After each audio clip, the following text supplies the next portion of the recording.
So you can see images now of the Prime Minister there at the Delhi University. He is of course accompanied by Union Education Minister Narendra Modi as well, interacting with various batches of students who have in fact been standing there waiting to greet the Prime Minister. The Prime Minister there is also scheduled to address that gathering in a short while from now. He of course boarded the metro from Lok Kalyan Marg to arrive at Delhi University's sports complex, in fact, to address the gathering over there. The Prime Minister will lay the foundation stone of the Delhi University Computer Centre and the building of the Faculty of Technology and of the academic block, which will be built in the North Campus of the university. This is the centenary celebration of Delhi University that the Prime Minister is scheduled to, in fact, address in a short while from now. This was, in fact, a university, the University of Delhi, which was established on the 1st of May, 1922.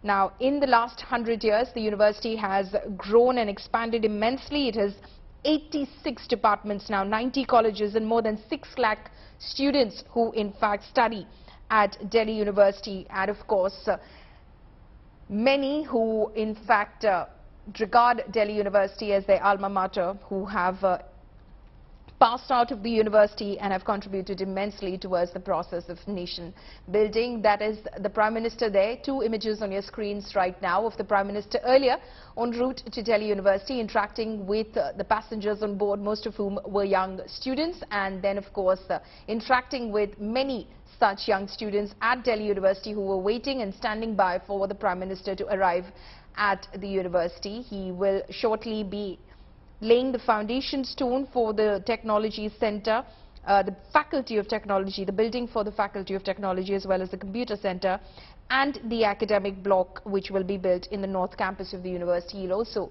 be addressing that gathering in a short while from now. So in a departure from protocol, the Prime Minister there shunning his VVIP convoy this morning and taking the Delhi Metro to reach Delhi University. Of course, that meant that a lot of people who were commuting on the roads on that same route were saved the inconvenience that would have been caused if the Prime Minister's cavalcade were to have passed through because of protocol and security reasons. Of course, so the Prime Minister decided that he will, of course, save them that inconvenience and, of course, send out a message that you can possibly take the metro if traveling long distances and save yourself some time. And of course, the vehicular pollution that you won't be causing would be the added bonus as well. Milan Sharma, my colleague, is reporting on this. Milan, we see those images of the Prime Minister now having arrived at Delhi University. He is of course accompanied by Union Education Minister Narendra Modi. Education, of course, having been one of the most important sort of ministries as far as this government is concerned. It has courted its fair share of controversy as well over the last 9 years, but a ministry definitely that is at the center of attention as far as this government is concerned. Follow me is very interesting there, the point that you have raised. Certainly, the national education policy has been one of the biggest point agendas of the Prime Minister Modi's government for education in the country, and that is something that has been implemented during his tenure as Prime Minister as well.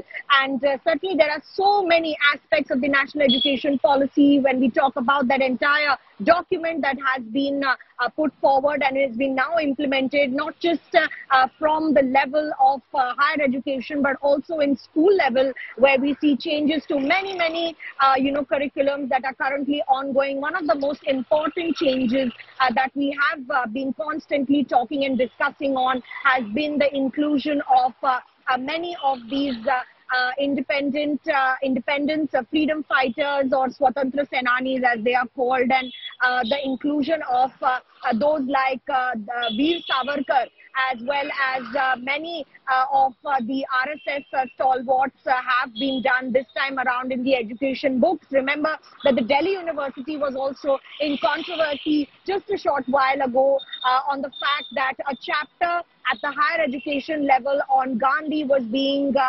substituted by a chapter on Veer Savarkar. Of course, we know that Veer Savarkar was being taught at the PG level in the Delhi University courses, but now also at the undergraduate level, wherein the entire course would center on who Veer Savarkar was and what were his ideals and how was he a contributor to India's freedom struggle as well. And that being done at the behest of Mahatma Gandhi was the controversy that had been raised in the Executive Council and the Academic Council meetings of the Delhi University by eminent professors